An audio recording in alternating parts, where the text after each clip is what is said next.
I'm standing in the hallway with a half-empty wine glass, barefoot, heart racing, and I hear her say it, clear as day, even through the thin walls and the sound machine they brought from the city.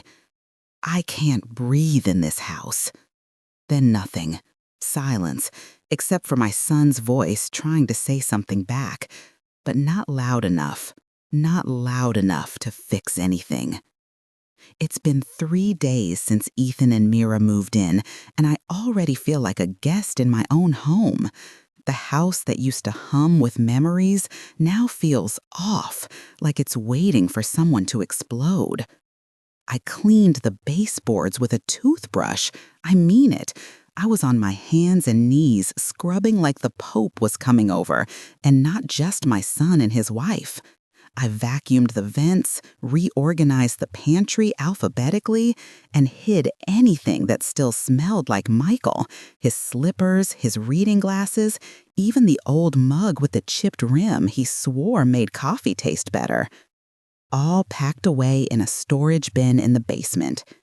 I told myself it was about making space for them, but that wasn't the whole truth. I just didn't want her touching his things. Not because I hate her. I don't. I barely know her, if I'm honest. But there's something about the way she moves through the world, like it owes her something, that gets under my skin. And now she's sleeping in my husband's room, in my husband's bed. Okay, our bed, but still. The day they arrived, I wore one of my nicer blouses, the one with the pearl buttons, put on lipstick for the first time in months. Judy said I was being a little nuts, but what does she know?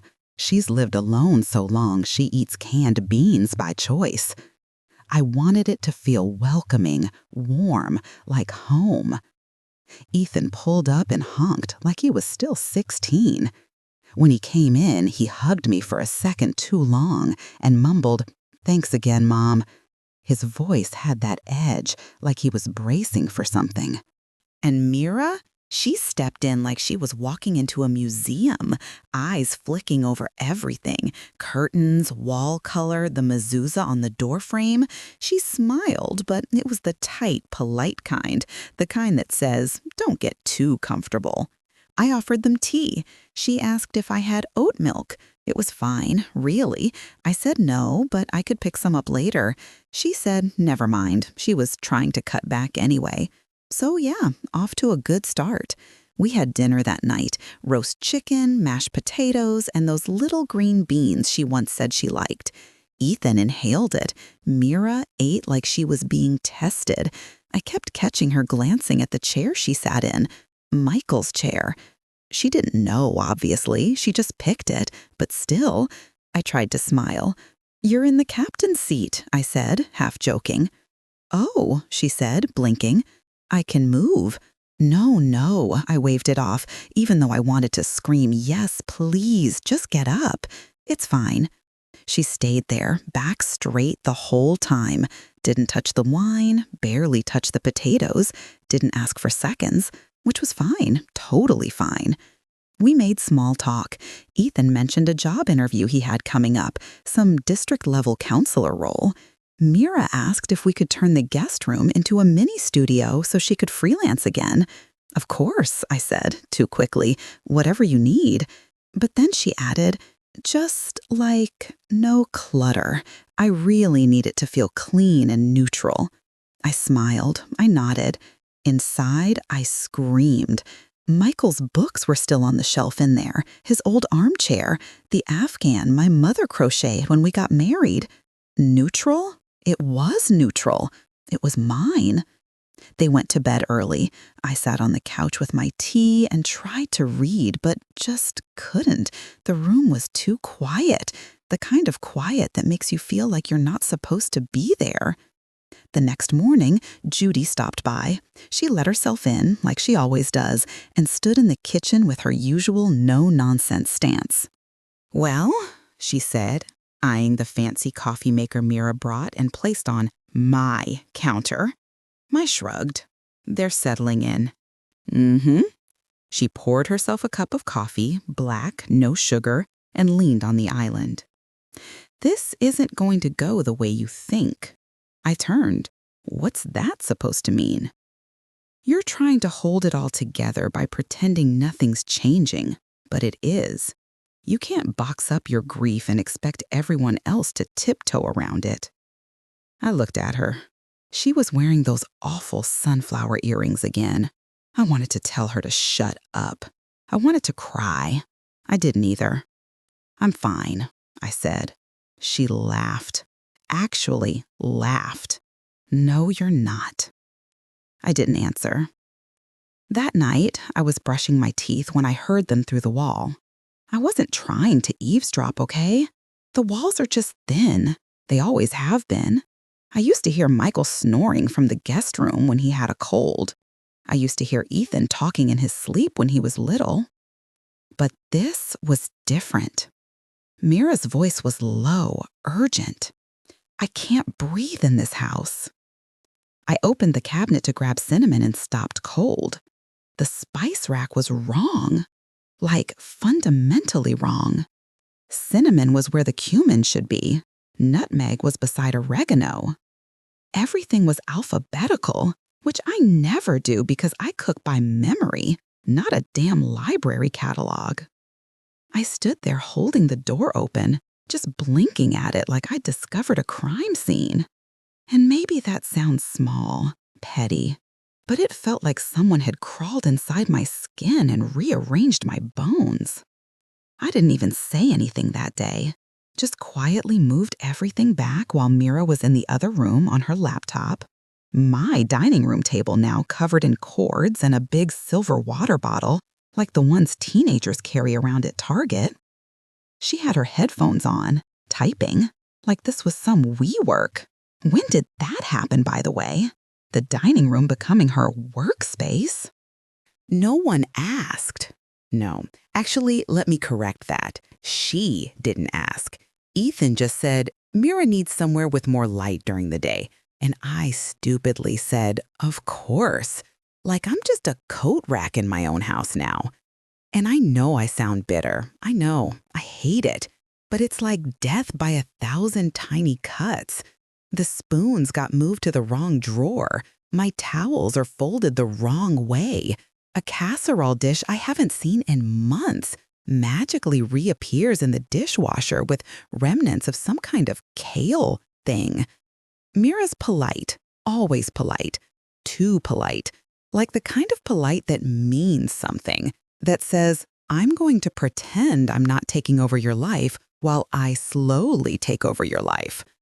Anyway, so I kept my mouth shut for a week. I vented to Judy over iced coffee on her back porch while she chain-smoked and called Mira a passive-aggressive millennial menace.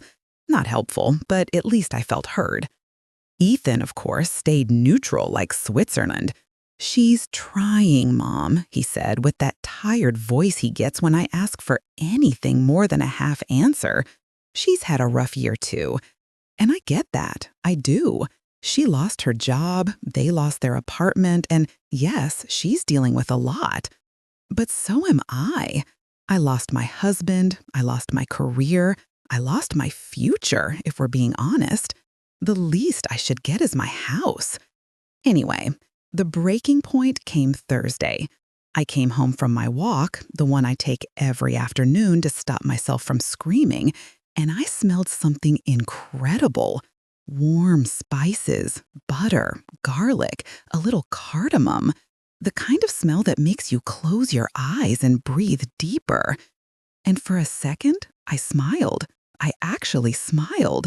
Thought, maybe Mira was finally softening, reaching out. Maybe we could have a nice dinner together, just the three of us, like a family. Until I walked into the dining room. The centerpiece was my mother's china, the gold-rimmed set from Prague, the one we only use for high holidays and the occasional graduation. It was set like a magazine, napkins folded, fresh flowers in a little vase.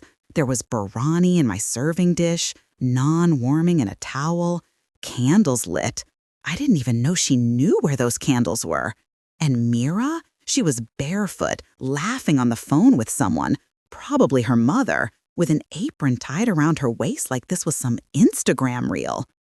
I stood in the doorway, and I swear to you, my heart started beating in my ears. I didn't even mean to say anything. I really didn't, but my mouth opened before I could stop it. You used the china? Mira turned like she'd forgotten I existed. Oh, hi. Yeah, I just thought, something special. I wanted to surprise Ethan. He's been so stressed. I was still standing, still staring. That set's not for every day. She gave a smile, that tight kind. Right, I just thought maybe it should be. It's beautiful. It shouldn't be locked in a cabinet. And then, she actually said, "Don't worry, I hand-washed everything." Like I was some neurotic caricature from a sitcom. I don't remember moving, but suddenly I was grabbing a plate, just one, and holding it like it might shatter if I breathed wrong. This was my mother's. My voice cracked, I think. I heard it and hated how it sounded. Too small. Mira looked at me, not angry, just calm. That therapist daughter of an immigrant calm. "I know," she said. "That's why I used it. To make tonight special." And I don't know what it was. Grief, exhaustion, the wine I hadn't had yet. But something inside me snapped. "Special for who?" I said. "For you? To play house with my dishes? You didn't even ask." Mira stepped back, not scared, just steady. I was trying to be kind. Well, it didn't feel kind, I snapped. It felt like invasion. I could feel the heat crawling up my neck. My palms were shaking. I wanted to throw the plate. I wanted to scream. I wanted to walk out and never come back. Instead, I said it. Too loud, too sharp. "This is not your home." And that's when I heard the front door open, footsteps, and Ethan walked into the room, holding his messenger bag, his eyes wide like a deer in headlights, just as I finished shouting it, just as Mira froze, just as the silence swallowed everything. He looked at me, then at her, and said nothing, but the look on his face, like I'd just kicked someone in the stomach. Mira didn't touch the pie. I'd spent the whole afternoon making it, her favorite, lemon meringue, just like she told me that one time at the farmer's market 2 years ago, when we were still in that awkward, polite phase where you pretend to like each other. I even piped the meringue, me piping, like some contestant on the Great British Bake Off, as if aesthetics might do what words couldn't. She walked into the kitchen, took one look at it sitting on the counter like an apology in a crust, and said flatly, "Is this for me?" I smiled. Too big, probably. Thought it might cheer you up, just a little something. She blinked. "You remembered I liked lemon?" And for a second, I thought maybe this was a turning point. Then she said, "This feels like manipulation disguised as kindness." Just like that. Cold, clinical, like I'd offered her arsenic. I stood there with the pie server in my hand, literally frozen mid-slice. I think I said something like, "Excuse me?" But my throat was so dry it barely came out. She didn't yell. She didn't even raise her voice. That's what made it worse. She sighed and crossed her arms. "You do these gestures, but they're not about me. They're about making yourself feel better." I actually laughed. I don't know why. It came out weird, like a cough.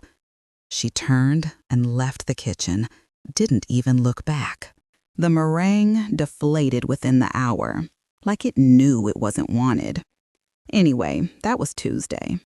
By Thursday, I found her on the back porch, phone pressed to her ear, talking to her mother in this quiet, hushed voice I'd never heard before.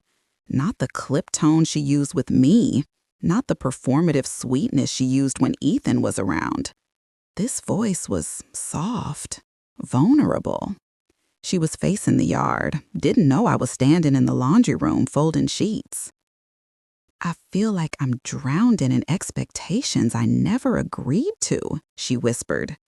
It's like I'm playing a role someone else wrote. Every move I make, she's already judged it. Long pause. Then, no, I don't think she's a bad person. I think she's stuck. In grief, maybe? In control? I don't know. My stomach twisted. She wasn't wrong. That's what made it unbearable. If she'd called me a bitch or something, fine, I could handle that. But this careful, almost kind dissection of me, like I was a case study, it cut deeper. I didn't say anything, didn't barge out or make noise. I just stood there holding a pillowcase, feeling like the ghost of someone who used to be alive in her own house. Later that night, I poured a glass of wine I didn't want, stood by the window, and debated calling Judy. But what would I even say? Hey, remember that girl I told you I was trying to build bridges with? Yeah, she said I'm grief controlling the household like a dictator in cardigans. Didn't exactly scream progress. The next morning, Mira was out for a walk or something. I didn't ask. And I went to print out a shipping label for a sweater I sold online. Retail therapy, don't judge me. I hit print, went to grab it off the tray, and saw a page sitting there already. Not mine, not a shipping label. It was a rental application. 2-bedroom apartment, pet-friendly, quiet building in Clintonville, private parking. Her name was filled in, Mira Halberg. Her handwriting in blue ink, the kind she uses when she's sketching logos or journaling or whatever. No Ethan, just her. It felt like someone had cracked open my ribs with a crowbar. Not just the betrayal, but the secrecy, the fact that she'd been quietly preparing to escape. I should have walked away. I know I should have. Instead, I took the paper. Didn't even mean to. My hand just moved, folded it in half, stuck it in my sweater pocket like it was contraband. She got home an hour later. I was in the kitchen, of course, and she walked in all flushed from the sun, earbuds in. I didn't wait. I pulled the paper out and laid it on the counter. Her eyes widened. Planning on saying goodbye before you moved out, or? I said, trying so hard to keep my voice even. She froze, pulled her earbuds out. Why were you going through my things? It was on the printer, Mira. My printer, in my house. She stared at the paper, then back at me. You had no right. And you had no intention of talking to me, apparently. She laughed, not kindly. What would I even say, Leora? That I can't keep pretending this house feels like home? That I tiptoe around your grief like it might explode if I breathe wrong? I flinched. She saw it, didn't stop. You treat Ethan like a child and me like a virus. And I've tried, I really have. But this is suffocating. I don't know what possessed me, but the words came out before I could stop them. You're stealing him. Her face cracked. What? You came in here and stole my son.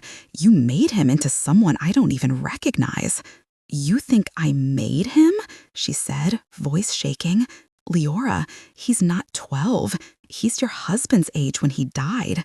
Maybe if you stopped clinging so hard, you'd actually see who he is.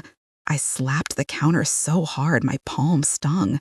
Don't talk about David. She blinked like I'd slapped her. The air between us was so thick. I swear I could hear the refrigerator hum like it was screaming. Then Ethan walked in. He looked between us, Mira flushed and breathing hard, me pale and shaking with my hands still flat on the counter. "What's going on?" he asked, voice low. Mira didn't answer. I did. "She's been apartment hunting behind your back." He didn't react the way I expected. He just closed his eyes, pressed his fingers to the bridge of his nose. "Ethan," Mira said quietly. "I can't do this," he murmured.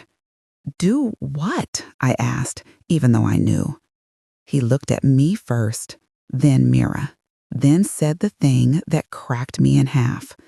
"If something doesn't change, we're leaving by the end of the month."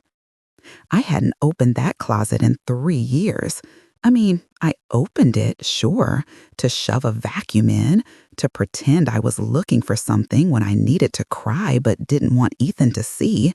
But actually open it, go through his things, touch his coats, his shirts, the pants I always hated but he wore anyway.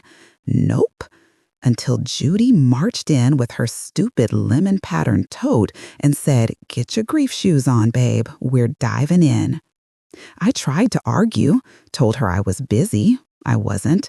Told her Mira needed the downstairs bathroom drawer cleared. She didn't. Told her I was fine. She looked at me over her glasses and said, "You've been fine for 3 years. Try being honest for once." So yeah, we opened the closet. The first thing I saw was his gray flannel, the one he wore when he planted the dogwood tree. It still had a stain on the sleeve from the time he leaned against wet paint. I remember yelling at him for ruining it, like that was the real problem. My throat closed up so fast I couldn't even cough. Judy didn't say anything at first. She just started pulling things out, slowly, like she was giving me a choice. A cardigan, a belt, a drawer full of socks, still folded the way I folded them, little tight squares. Like maybe if I folded them right, he'd live longer. And then the tie box. God, the smell hit me before I even opened it. That mix of cedar and old spice and something I could never name but always knew was him. I sat down on the floor, right there on the bedroom rug, and I just crumpled. I didn't cry like in the movies, no beautiful single tear. I sobbed. Ugly, full body sobs that made my face swell up and my chest hurt. My fingers clawed at that stupid tie like it had answers. Like if I held it tight enough, maybe I'd stop being so goddamn angry all the time. Judy sat next to me and said nothing, just rubbed my back like I was a toddler who'd skinned her knee. "I don't know who I am without him," I finally choked out. "I wake up and I don't know what to do. I clean, I make lists, I get mad at Mira over a spice rack. Who am I now?" She sighed. "You're a woman who survived. You're allowed to be messy about it." I wanted to believe her. I really did. But all I felt was empty, like the house had been emptied of me, not just him. It was almost an hour later when I heard Mira's voice in the hallway. She didn't come in, just said softly, is it okay if I sit?" I don't know what made me nod. Maybe the breakdown had cleared something out. Or maybe I was just too tired to keep pretending we didn't see each other. She sat across from me, legs tucked under her like she was at a sleepover. No makeup, no earrings, just a faded sweatshirt and those socks with the tiny suns on them, the ones I used to make fun of. "I never met him," she said, eyes on the tie in my lap. "Ethan always said I would have liked him, said he was warm, safe." I swallowed hard. "He was." She nodded. "My dad wasn't." The room went quiet. I mean, he was there, but not really. Always working or criticizing. I never really felt seen, I guess. Not like I wanted to be. That hit me harder than I expected. She glanced up. "Sometimes I think I married Ethan because he made me feel safe in the ways my dad didn't.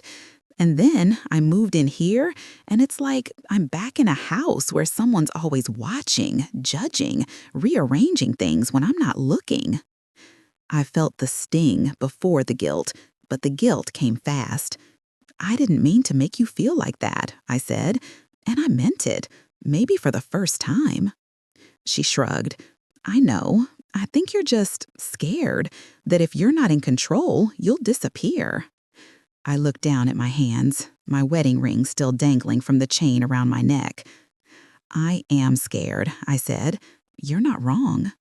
She smiled, small, sad. Me too.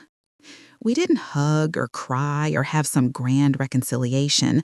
We just sat there in the clutter of coats and old grief, and for once saw each other. It felt human, not fixed, but real. Later, I made tea. Not the fancy kind, just Lipton with too much honey. She helped me put the tie box back, just the box, nothing else, and even offered to take a few coats to Goodwill. Ethan walked in and blinked like he thought he'd stepped into the wrong house. Mira just handed him a cookie and said, "Your mom and I called a truce. Don't mess it up." He didn't know what to say, so he just nodded and sat down like we were a panel of judges. It could have ended there. But, of course, it didn't. The phone rang around 6:45. Landline. Only people over 60 call that thing, so I knew it was either spam or Judy. I reached for it without thinking, wiping my hands on a dish towel. Hello? A pause. Is this Mrs. Halberg? The voice was calm. Too calm. My stomach dropped. Yes? This is University Hospital. We have Judith Klein here. She was brought in after collapsing on her porch this afternoon. There's been a stroke. I couldn't breathe. Just stood there, frozen, towel still clutched in my hands. Is she alive? She's stable, but we need someone to come in. Are you her emergency contact? Yes, I whispered. Yes, I'll be there. I hung up, slowly, like maybe if I did it gently, the news would change. Mira was watching me from the table. What is it? I turned to her, throat tight, the words barely coming out. It's Judy. Her eyes widened. I didn't cry. I didn't scream. I just gripped the counter and whispered, "Please, not her too." The hospital waiting room smelled like lemon cleaner and something else, something sterile and hollow, like old breath and silence. Judy's room was on the 3rd floor, cardiology. I had to ask twice because I got flustered and told the front desk she was in hearts. That's what I said, hearts, like I was 6. By the time I got up there, they'd already put her on a monitor. Little wires on her chest, like tangled phone cords. Even though she kept joking, "They found one, Lee. Turns out I do have a heart." I laughed because that's what we do. But inside, I was terrified. Like, actually terrified. Because when the nurse walked out and it was just me and her, Judy got very quiet. Looked at me like I was something fragile she didn't want to break. "Leora," she said, just that. And I swear, something cracked open right then. I sat next to her bed, held her hand, which she allowed, grudgingly, and we didn't talk for a while, just listened to the beeping. Then I said, real soft, "I don't think I know how to do this part." She looked over. "What part?" "This part of life, where people start leaving and you have to stay without knowing what you're for anymore." Her lip twitched, like she was going to make a joke, but then she didn't. "I know," she whispered. "I know." It wasn't even a heart attack, turns out. Just stress and dehydration and too much pretending she wasn't 62 and still running around like she was 40.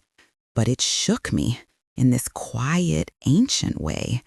Because if Judy goes, if I lose her too, it's just me. Just me.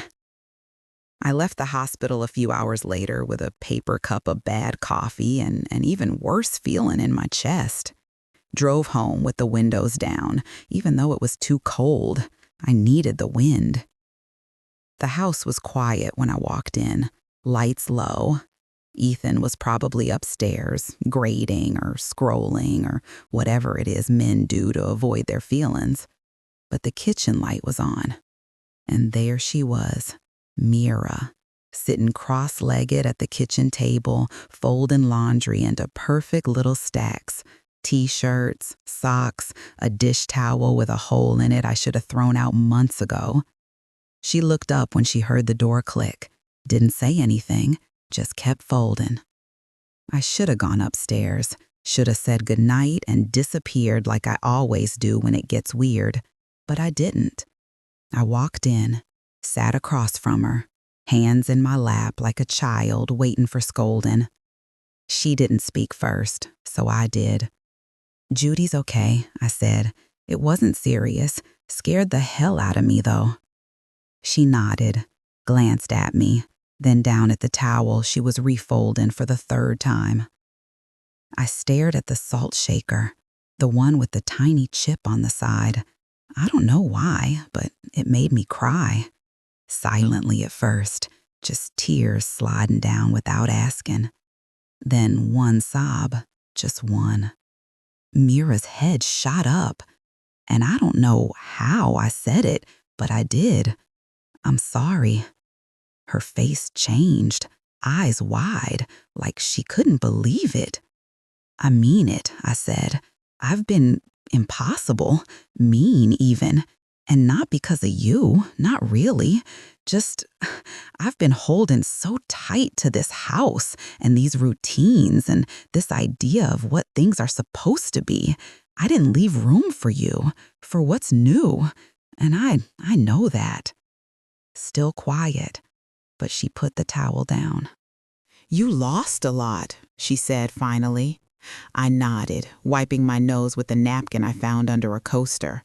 "I did, but I didn't have to lose you, too." She blinked hard. Then her voice broke. "I wasn't trying to take anything from you, Leora. I was just trying to exist, to feel like I mattered in the space I had left." I nodded again, even though it made my throat hurt. You do matter."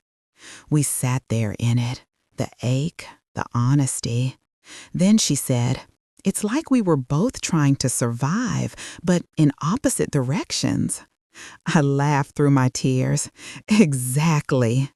She looked at the pile of clothes, then at me. I was so angry about the cinnamon. That made me really laugh. "Oh, thank God," I said. "I thought I was losing my mind." She smiled, soft. "You kind of were." We sat like that for a while, two women who'd been dancing around each other like cats in heat, finally sitting still. And then she said something I'll never forget. "I think I was waiting for you to choose me, and when you didn't, I got smaller, meaner, because I didn't know what else to do." It was like being punched in the heart, because she was right. I'd welcomed her in with my arms open, but my fists clenched. I let her sleep under my roof, but I never really let her in. And all this time, I thought she was the one shutting me out. "I didn't know how," I said. "I didn't know there was still room." She reached across the table and touched my hand. "There is, but we have to make it." And that's when I knew. Things wouldn't go back to the way they were. This house wasn't gonna hum the way it used to. That version of life, the tidy, predictable one where I knew who I was every morning, was over.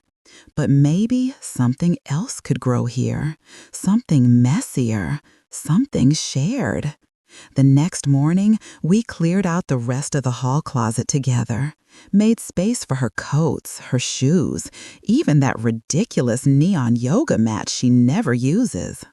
Later that week, I boxed up a few of David's books, not all of them, just enough to give the shelves some breathing room. And Mira, she put the cinnamon back where it used to go, smiled at me like it was a peace offering, We both laughed, and it felt finally, like we were breathing the same air.